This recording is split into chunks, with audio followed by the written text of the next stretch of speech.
तो चलिए आज जो हम बुक सॉल्व कर रहे हैं वो आईईओ का फिफ्थ क्लास का ओलंपियाड की वर्कबुक है। तो चलिए हम इसमें सबसे पहले इसका कंटेंट देख लेते हैं। इसमें कंटेंट क्या है।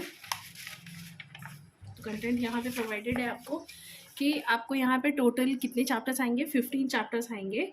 जैसे कि पहला चैप्टर है word problem, synonyms and एंटोनियम्स, phrasal verbs and idioms, nouns, verbs, verb and adverb, adjective, article, preposition, conjunction, tense, jumble word, voices and narration, comprehension, spoken and written expression, जिसे हम पंचुएशन भी कहेंगे। तो ये सारा हम सॉल्व करेंगे वन बाय वन।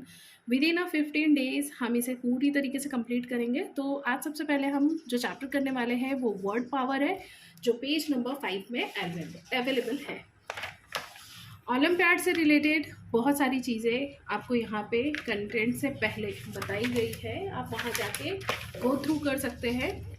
और यहाँ पे आपको दिखाया गया है कि आंसर शीट किस तरीके से आपको अवेलेबल करके दिया जाता है, जिसमें आपको स्कूल का code, class, section, roll number, question paper और मोबाइल नंबर भरना होता है। और यहाँ पे आपके जो भी आंसर्स होते हैं उसे आपको पेंसिल से आपको क्या करना होता है, इसे डार्क करना। अगर मान लीजिए कोई क्वेश्चन दिया है और उसका आंसर नंबर बी है, तो आपको बी जो आंसर है उसे यहाँ पे डार्कन करना होता है और ये रेस्ट को ऐसे ही छोड़ना होता है। तो इससे पता चलता है कि आपका वन नंबर जो क्वेश्चन है उसका आंसर नंबर बी है। ठीक है, इस तरीके से सॉल्व करना होता है। तो टोटल आपको 50 क्वेश्चंस आते हैं जो आपको सॉल्व करना होता है।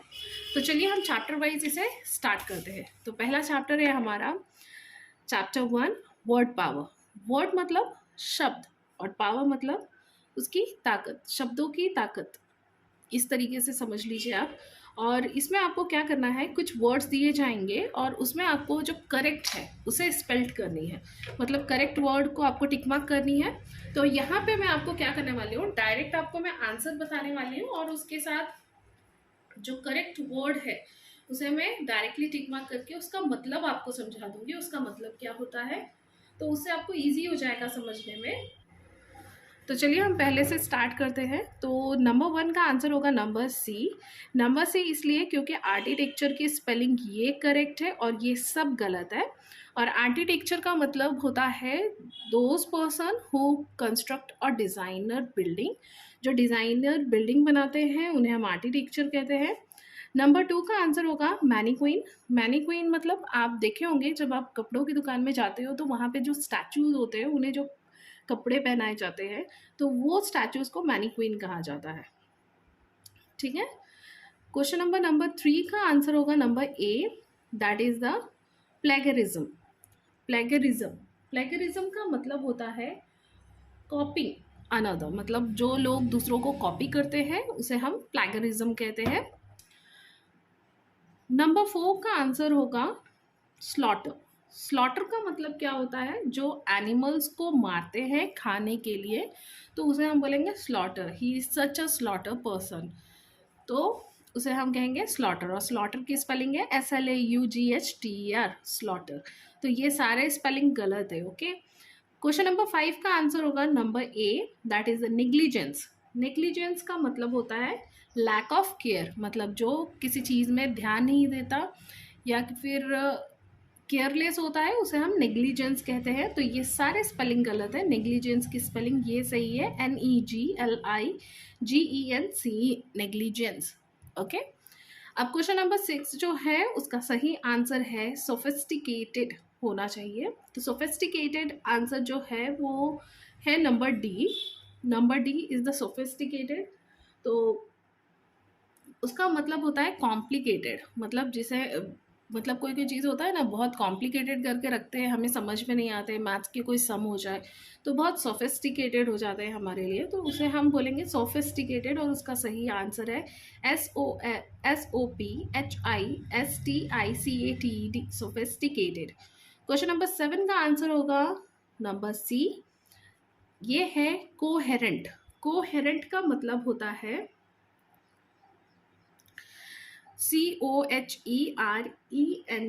कोहेरेंट का मतलब होता है टू अंडरस्टैंड क्लियरली, मतलब कोई चीज़ जो इजीली समझ में आ जाए उसे हम कोहेरेंट कहेंगे। नंबर 8 का आंसर होगा कॉस्मोपॉलिटेंट होना चाहिए, तो number A will be the answer cosmopolitan. Cosmopolitan का मतलब होता है सिटी की लाइफ को भी हम कॉस्मोपॉलिटेंट कह सकते हैं। और उसका सही अगर आप देखेंगे अल्फ़ाबेटिक वर्ड जो बनता है COSMOPOLITAN, कॉस्मोपॉलिटन। ठीक है, अब चलिए क्वेश्चन नंबर 9 सॉल्व करते हैं। क्वेश्चन नंबर 9 का सही आंसर होना चाहिए हाइपोक्राइसी, मतलब नंबर बी, हाइपोक्राइसी। तो चलिए, हाइपोक्राइसी का मतलब मैं आपको बता देती हूँ, अगर बहुत लोगों को नहीं पता है तो। इसका मतलब होता है दिखावा करना, दिखावा करना, it means hypocrisy. Now question number 10, question number 10 का आंसर होगा answer number D, renaissance. Resonance, sorry I have pronounced mistakely. Resonance इसका सही वर्ड है, स्पेल्ड है आप बोल सकते हैं, या फिर प्रोनाउंसिएशन है रिसोनेंस। रिसोस सॉरी रिसोसेंस का मतलब होता है वाइब्रेशन, और you can say a frequency, उसे हम रिसोनेंस बोलेंगे। तो नंबर बी जो है, choose the correct homonym to complete the sentence. तो आपको यहाँ पे होमोनियम एक करेक्ट लेना है ताकि एक सेंटेंस कंप्लीट हो सके। तो यहाँ पे 11 नंबर का क्वेश्चन देख लेते हैं हम। Sameer, Jaya and Raman known dash result. तो उन्हें क्या पता है, तो एक से ज़्यादा लोग हैं, तो यहाँ पे क्या होगा, देयर रिजल्ट। तो आंसर नंबर सी होगा, मतलब यहाँ पे point number C will be the answer of question number 11। Question number 12 क्या है, Suman will be Mister Rao legal. तो Suman will be Mister Rao legal, यहाँ पे क्या आएगा, हेयर आएगा, हेयर आएगा, हायर आएगा या हेयर आएगा। तो इसका आंसर होगा answer number C. C will be the answer of 12। क्यों, क्योंकि हायर मतलब समझ लीजिए मतलब उनकी बेटी। ओके, क्वेश्चन नंबर 13 जो है, we were dash to take picture of the children. We were, were is given तो अलाउ नहीं होगा, it will be allowed. We were allowed to take picture of their of the children. तो we were allowed, हमें allow किया गया था कि हम बच्चों का पिक्चर ले। क्वेश्चन नंबर 14 जो है, suddenly Meeta started looking dash out of fear. तो मीता क्या हुई, सडनली क्या दिखने लगी, पेल दिखने लगी। पेल, PALE, पेल मतलब किसी का चेहरा अचानक से मुरझा जाना या सफ़ेद पड़ जाना, उसे हम पेल कहते हैं। तो चलिए क्वेश्चन नंबर 15 देख लेते हैं। क्वेश्चन नंबर 15 में दिया हुआ है, the police soon arrived at the dash of the crime. तो पुलिस कहाँ पे पहुंची, सीन में, सी में, सिन में या सिन में। तो ये ऑलमोस्ट सब एक ही तरीके का साउंड करता है, लेकिन उसका सही करेक्ट आंसर होगा सीन, मतलब जहाँ पे क्राइम हुआ है उसे हम सीन कहेंगे। The police soon arrived at the scene of the crime. Okay, तो चलिए आगे बढ़ते हैं। आपको अगर इसमें कोई डाउट है या आप कुछ पूछना चाहते हैं तो आप मुझे कमेंट सेक्शन में लिख के बता सकते हैं, मैं उसमें आपको आंसर देने की पूरी कोशिश करूँगी। क्वेश्चन नंबर सी है, choose the correct one word substitution. तो सब्स्टिट्यूशन का मतलब होता है उसके जगह पे इस्तेमाल की जाने वाली वर्ड को हम सब्स्टिट्यूशन कहते हैं। For the given phrase, phrase एक फ्रेज दिया जाएगा, उसका सब्स्टिट्यूशन, वो बोलने की जगह आप और क्या बोल सकते हो, वो सब्स्टिट्यूशन वर्ड आपको यहाँ पे ढूंढना है। तो क्वेश्चन नंबर 16 का आंसर होगा ए, टाई। मतलब जिसमें दोनों भी पार्टी विन नहीं करती, एक ही तरीके का स्कोर बनाती है, तो उसे हम कहेंगे tie. Water fit for drinking, जो वाटर पीने के लायक है उसे हम क्या कहेंगे, उसे हम कहेंगे portable, portable drinking water. One who makes map and chart, तो कौन है, मतलब उस इंसान को हम क्या कहेंगे जो मैप्स और चार्ट्स बनाते हैं, तो उसे हम क्या कहेंगे बताइए, उसके हम कहेंगे कार्टोग्राफर। क्या कहेंगे, कार्टोग्राफर। अब क्वेश्चन नंबर 19 देख लीजिए, a person who design building and supervise there construction. तो कौन ऐसा है जो बिल्डिंग्स बनाते हैं, डिज़ाइंस बनाते हैं और सुपरवाइज करते हैं, तो उसका होगा आंसर नंबर सी, आर्किटेक्ट। मैं हमने पहले भी आर्किटेक्चर पढ़ा था, देखो आर्किटेक्ट जो है उसे हम क्या कहते हैं, आर्किटेक्ट कहते हैं। A song in a phrase of God, तो एक गाना जो हम भगवान के नाम पे चैंट करते रहते हैं, मतलब बोलते रहते हैं, तो उसे हम क्या कहेंगे? हिम। उसे हम कहेंगे हिम, प्रेयर नहीं कहेंगे। प्रेयर इसलिए नहीं कहेंगे क्योंकि एक सॉन्ग और फ्रेज, फ्रेज मतलब होता है कुछ वर्ड्स जो हम भगवान के नाम पे बोलते हैं, और प्रेयर जो होते हैं वो कुछ वर्ड्स नहीं होते, it is a very long prayer, right? तो हम उसे कहेंगे him.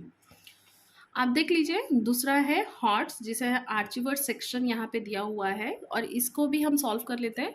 Choose the correctly spelled word, तो हमें इसमें इन दोनों में करेक्टली स्पेल्ड वर्ड जो होता है उसे हमें टिक मार्क करना है। तो इसका आंसर होगा रेंडिस वॉज, रेंडी वॉज, रेंडिस वॉज। तो ये number C will be the correct answer. और इसका मतलब क्या होता है? कोई भी ऐसा जगह जहाँ पे लोग जाके मिलते हैं, मतलब एक कंटिन्यू, मान लीजिए कि आपके घर की पार्टी होती है, तो आपने कोई एक होटल है आपके घर का जो एक फिक्स्ड है कि हम यहीं पे ही सब कुछ, मतलब पार्टीज यहीं पे करते हैं, बर्थडे पार्टी हो गई, वेडिंग हो गई, तो उसे हम बोलेंगे रेंडी बॉल्स। तो अब यहाँ पे देखिए, क्वेश्चन नंबर 222 जो है उसका आंसर होगा एनोनियमस। एनोनियमस, तो उसका आंसर है नंबर बी। एनोनियमस का मतलब होता है कि टू गिवन समवन आइडेंटिटी, मतलब किसी की आइडेंटिटी को देना, it known as anonymous. Okay, now choose the correct option to fill in the blanks. तो यहाँ पे हमें एक करेक्ट ऑप्शन चूज करना है जो हम फिल इन द ब्लैंक्स में कंप्लीटली भरेंगे। ठीक है, तो यहाँ पे देखिए, please tell me the amount that is due.